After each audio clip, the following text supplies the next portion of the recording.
This trick took me 2 days to land. On the first day, I didn't really give myself enough time, so I kind of rushed into it, hoping that something would work out, but it didn't. Then I came back the next day and decided that I wasn't leaving without this trick, so I started out by trying just to build up some confidence by jumping up on top of the ledge without my board, so that way I knew I could get on top of it without any problems. Then I waxed the ledge and started trying to go for it, which honestly the hardest part was just figuring out the right speed, because if I went too fast I wouldn't have enough time to get my balance right, but then if I went too slow I wouldn't be able to make it across the ledge. However, once I figured out the speed, I still had one challenge left, and that was landing into the bank, which honestly kind of terrified me, but after about 5 half-committed attempts I was able to put it down. I just wanted to relearn Nollie 50-50s. So I started out by just trying to lock into them stationary, and they felt pretty easy at first, but weirdly enough the more I tried it the harder it got, so I figured why not try to go for it. And it actually seemed to be easier rolling because I got my first one in 2 tries, so I did another one to make sure it wasn't luck, and that built up a lot of confidence, which is why I thought why not the whole ledge, which the first try shook most of my nerves, so when I locked into a second try I was able to put it down. However, I wanted to learn no slide shove again, so I took a few minutes to remind myself how the shove out of a no slide works. Then when I started trying them I ran into 2 problems. The first one being I was having a hard time getting the shove to pop out, and to fix that I had to start putting more weight on my back foot so I could actually get the board to pop. Then I had to start forcing myself to turn my shoulders so I could actually land back on the board and right away. How many tries did it take to do a Nollie 5-0 when I haven't done one in 6 months? Let's find out. So I started out doing a few 5-0s and Nollie 50-50s before trying to figure out how to get into a Nollie 5-0 again. However, it didn't really help much because when I started rolling I was having a really hard time landing into the 5-0, which I eventually found out was because I wasn't jumping high enough, so I wasn't getting enough air time to be able to slide enough of my foot onto the tail to be able to land into a decent 5-0 and roll away.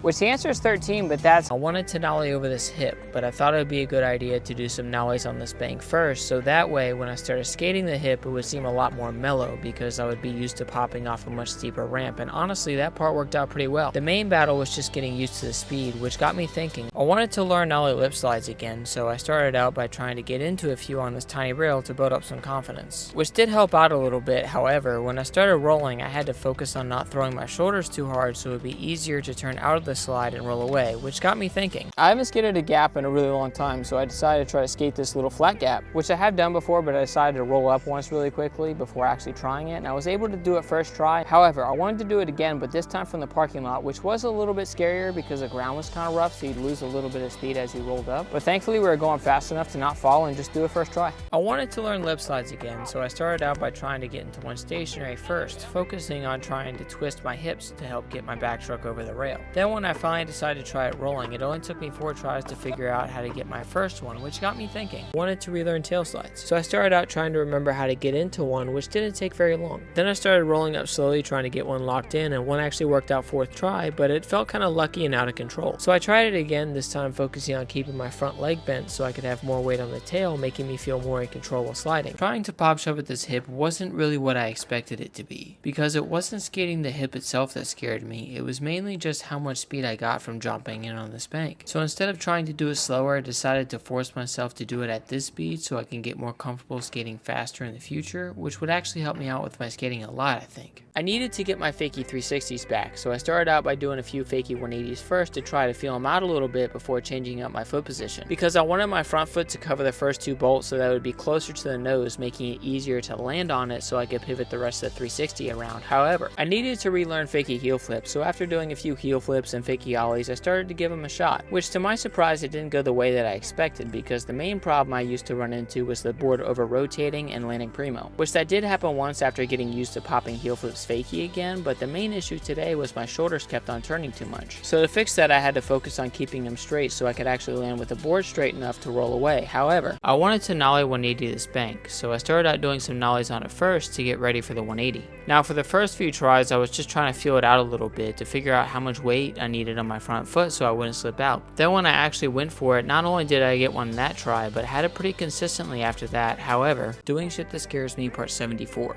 Half cab rock and roll was the goal for today, which turned out to be a lot scarier than I thought it was going to be. Mostly because the shape of the ramp being one big curve, so it was really easy to get the board to slide when you didn't really want it to, which that was kind of terrifying to be honest. However, what snapped me out of the cycle of just bailing over and over again was the pressure of giving myself 3 tries to land it or go home without it. I tried to do 100 heel flips flips in one session for the sole purpose of becoming consistent at them, which it started out going pretty good, but after about 50 of them, I actually started to get worse. And that's because my legs were exhausted, so if you're trying to get consistent at a trick, you'd probably be better off trying it over a few different sessions. That way you spend less time missing tricks and teaching yourself the wrong way to do it. I have a fear of catching my back truck on this parking block, so to fix that I spent some time doing some ollies to the side of it first before actually going for it, which to my surprise all my fear left after the first time I bailed, because I realized that with enough speed I could clear every time with no issues. However, I wanted to ollie over this parking block into the skate park. So I started out bailing a few to try to shake some of the nerves while figuring out how much speed I needed. Then from there it only took me 5 tries to build up enough confidence to fully commit to it and roll away, which got me thinking I wanted to relearn half cab board slide. So I started trying to get into a few before actually rolling up to one, building up some confidence. Then at first I had to focus on keeping the board flat so I wouldn't put too much weight on my heels, keeping the board under me. Then when I started trying to take him to fakie, I had to focus on swinging my shoulders as little as possible so there wouldn't be as much momentum trying to force me to land regular,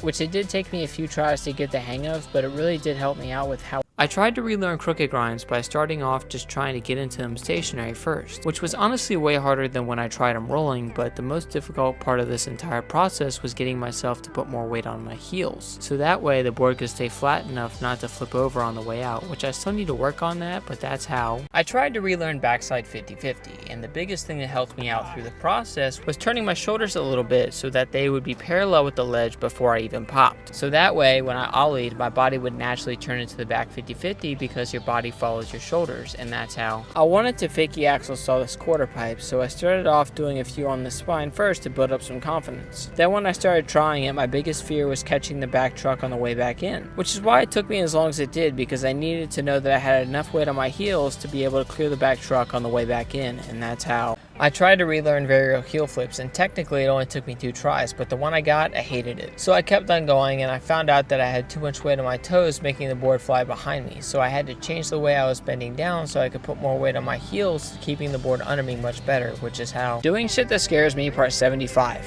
The biggest thing that scared me about ollieing into this ramp was how short the landing ramp was, because I didn't want to go too slow and get caught in the Euro, and I didn't want to go too fast, ollie too high, and faceplant at the bottom either. So after a while of not much happening, I decided to go and try the smallest ollie possible, and after a few tries some confidence built up and I was able to get my first one followed by a few more, and that's I wanted to Fakie 5-0 this mini ramp, so I started out trying to get into the stall over and over and over again until I felt super comfortable doing it. That way when I tried to come back in, the only thing that I would have to focus on would be putting enough weight on my heels so I wouldn't hang up on the way back in, which is how. I wanted to drop into this quarter pipe switch, but before I could do that I had to build up some confidence by starting out on this bank and then working my way up to the spine, which wasn't nearly as intimidating as when I got on top of this ramp, because I started overthinking as soon as I got up there, and the longer I was up there the worse it got. What snapped me out of it though is that I've done a nose stall on that ramp before, so I just told myself that I was doing a nose stall and it worked, which is how. I wanted to skate over this parking block switch, so I started out doing some switch ollies over this smaller gap first. Then when I headed over to the parking block gap, I bailed the first few just to make sure I had enough speed to clear it before fully committing, which is how. I tried to fakie axle transfer the spine once before, but couldn't stop my back truck from getting caught in the double coping, which was my biggest fear when I started trying it again, but thankfully that fear soon went away when I started putting more weight on my toes, because then there was enough pressure on that side of the board to be able to lift up the heel side wheel just enough to clear the coping, which is how. I wanted to pop shove fakie this ramp, so after doing a few on the smaller one and a quick ollie, I started going for it. Now for the first few tries I just kind of tossed the board to try to see what the trick was going to feel like. Then I started focusing on just getting both my feet on the board, because I knew if I could just do that, then any of the fear that I had would disappear and I could just ride away, which is how.